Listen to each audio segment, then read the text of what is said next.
Do'stim, agar dunyo tugasa, unda uning sababchisi Xitoy bo'ladi. Qarang, bir virus tarqala boshlasa, u Xitoydan boshlanadi.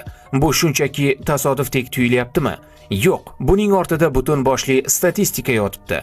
Masalan, 2003-yilda SARS virusi Xitoydan, 2013-yildagi H7 virusi Xitoydan, 2019-yildagi koronavirus ham Xitoydan va bu yil 2025-yilda biz xabarni eshitayotgan virus HMPV ham Xitoydan.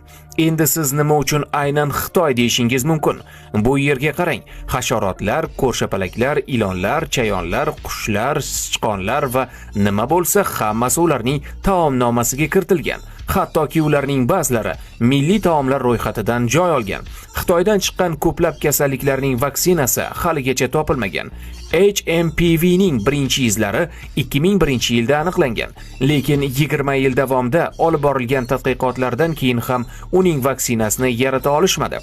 Hayvonlarni yeyish kasallikni keltirib chiqarmaydi, ammo har turli jonzotlarni iste'mol qilish bu ehtimolni yanada oshiradi. Albatta, bu shaxsiy fikrim. Siz qanday fikrdasiz? Izohlarda yozib qoldiring.